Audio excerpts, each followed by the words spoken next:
Você deve ter visto o caso dessa mulher que passou por uma cirurgia para remover 10 quilos. 10 quilos de mama. Aí você deve estar se perguntando, gigantomastia, o que é isso? É uma doença muito rara? Será que só em casos extremos como dessa mulher é que a gente vai submeter a um procedimento cirúrgico? Eu sou Christian Ferreira, eu sou cirurgião plástico, realizo muitas cirurgias de gigantomastia e hoje você vai tirar todas as suas dúvidas sobre esse caso. Gigantomastia pode ser uma palavra nova para você, mas o que significa isso? A gigantomastia é o aumento excessivo, muito grande das mamas, que pode acontecer por problemas endocrinológicos, como os hormonais, pode acontecer na hiperplasia juvenil, durante a primeira menstruação, que a mulher desenvolve muito as mamas. Tem muitas mulheres no Brasil que têm essa mama muito grande, pesada. Também pode acontecer pós-gestação. Teve filho, em vez daquela mama ficar mais murchinha, mais flácida, a mama fica muito volumosa. Mulheres que nunca tiveram mamas grandes, terem mamas muito grandes após a amamentação. O que isso traz para o dia a dia delas? Traz problemas relacionados a dores nas costas, dores nos ombros. Muitas vezes essa paciente engorda porque ela não consegue praticar atividade física. Essa paciente pode desenvolver sintomas depressivos em função da baixa autoestima, ter vergonha de se relacionar com outras pessoas em função do volume das mamas. Muitas dessas mulheres sofrem, inclusive, por achar que todas as pessoas que estão em ambientes olham para as mamas delas. E muitas vezes isso faz com que ela não consiga ter convívio social e a gente entra em sintomas depressivos. Então, se você passa por esse tipo de sintomas, se você tem essas mamas muito grandes, não precisa ser o extremo como dessa reportagem, dessa mulher dessa reportagem, mas se você tem mamas grandes, pesadas, volumosas, que te atrapalham no dia a dia, fica até o final desse vídeo, porque você vai sair com muito conteúdo e, claro, já com uma ideia da indicação cirúrgica para você. Então vamos lá, gigantomastia são mamas muito grandes mesmo, quando cada mama tem mais de 1,5 kg. Sim, existe mulheres que têm mais de 1,5 kg em cada mama e elas são candidatas a um procedimento cirúrgico. Mas esse procedimento é feito por estética? Como eu já falei para você no início do vídeo, é óbvio que não. Esse procedimento é feito, em primeiro lugar, para melhorar a qualidade de vida dessas pacientes, mas em segundo lugar, por questões de saúde e de risco. A gente está falando de alterações ósseas, a gente está falando de alterações posturais que vão dificultar o dia a dia dessa paciente, que pode levar essa paciente até fazer uma cirurgia na coluna em função desse peso, de alteração tão severa que precise de uma cirurgia de coluna, que é uma cirurgia muito mais invasiva. Essas mamas, normalmente, são mamas muito densas, muito pesadas, que dificultam a realização de exames de imagem das mamas. E não só isso, mamas densas têm também um aumento da incidência. Mais mulheres apresentam câncer de mama, que é o principal câncer nas mulheres. Então, o que eu te digo disso? Quando a gente tem esse diagnóstico, muitas vezes a gente tem medo de fazer a cirurgia. A gente tem medo de submeter o procedimento cirúrgico pelos riscos do procedimento cirúrgico. Mas quando a gente tem um diagnóstico de gigantomastia, a cirurgia não visa a parte estética. A cirurgia é uma cirurgia reconstrutora, uma cirurgia da parte de melhoramento de funcionalidade e de diminuição de riscos também. Claro que depois de submeter ao procedimento, você vai ter que continuar fazendo exames de mama periódicos, porque isso faz parte e não vai ser todo o tecido da mama que vai ser retirado.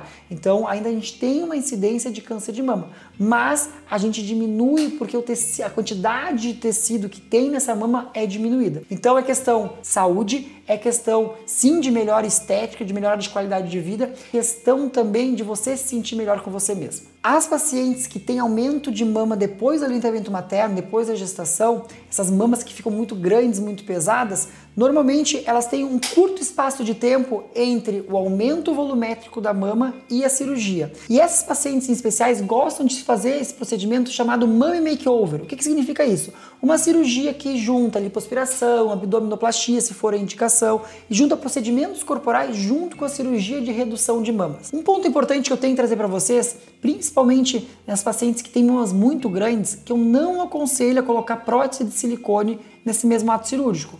Por quê? A gente está tirando um peso grande e a prótese de silicone não deixa de ser um peso. Então eu estaria trocando 6 por meia dúzia. A ideia nessa cirurgia é a redução, é reduzir ao tamanho que seja adequado para o seu corpo, que seja proporcional ao seu corpo. E eu sempre digo para as pacientes que fazem redução de mama comigo, se depois de 6 meses, 1 ano, você não estiver satisfeita com o volume e você quiser colocar uma prótese de silicone, a gente coloca. Mas como não é surpresa para mim já, nenhuma dessas pacientes quer colocar prótese de silicone depois, porque a liberdade que elas têm ao colocar um sutiã, a liberdade que elas têm ao colocar uma blusa, a liberdade para ir para a praia de biquíni, faz elas não quererem colocar o silicone, elas se sentem bem com o novo corpo que elas têm. Como funciona esse procedimento então? Para a gente reduzir mama, a gente precisa tirar a pele e a gente precisa tirar também tecido mamário e gordurinha da mama. Essa redução é feita proporcionalmente ao que você quer de tamanho de mama no pós-procedimento. Claro que quando a gente faz reduções maiores, as cicatrizes são maiores. Quando a gente faz reduções menores, as cicatrizes vão também ser proporcionalmente menores. Na cirurgia de redução da mama, sempre vai haver aquela cicatriz ao redor da areola. Até porque a areola aumenta muito de tamanho com o aumento do volume da mama, então a gente precisa reduzir ela para ficar esteticamente mais bonito. Após isso, a gente tem também aquelas cicatrizes que ficam no corpo da mama e na parte horizontal, que tem dois tipos, que pode ser em T invertido ou em âncora, como vocês conhecem, ou também uma cicatriz em L.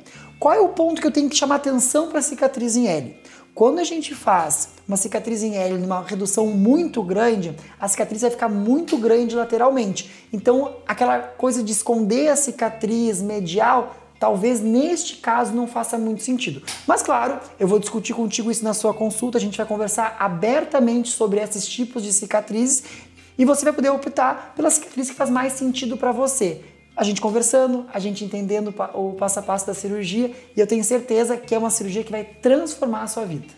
Tá, eu quero melhorar, eu quero diminuir essa mama, me incomoda muito, mas tem risco de eu não conseguir amamentar depois da mamoplastia de redução? Com certeza. Na mamoplastia de redução, diferente da mastopexia ali, que é só a flacidez, que é o rearranjo de pele, a gente vai cortar os ductos das mamas, a gente vai fazer uma boa redução dessa mama, vai tirar a glândula mamária e existe sim a possibilidade de você não conseguir dar de mamar para o seu bebê. Existe sim também pacientes que conseguem dar de mamar, mas a grande maioria das pacientes na redução de mamas não consegue fazer o aleitamento materno depois que o bebê nasce.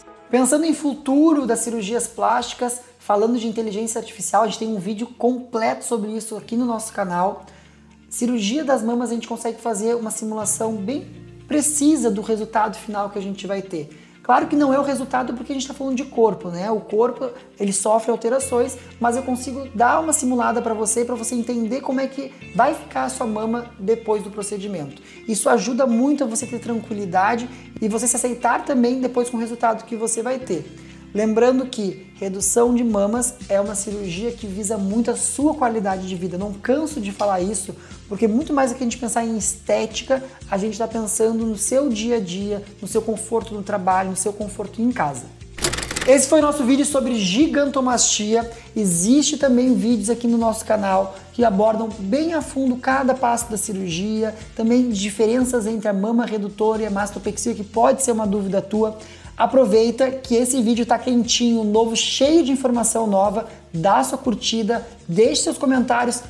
O que você acha da cirurgia de gigantomastia? Você é uma candidata? Quer fazer uma consulta comigo para tirar suas dúvidas? Deixa aqui nos comentários que é um ótimo momento de a gente conversar. Fora isso, compartilha isso com as pessoas que te amam e que querem o seu bem, que querem que você realize o seu sonho com muita segurança e com resultado adequado para você. Eu sou Christian Ferreira e eu te encontro no próximo vídeo.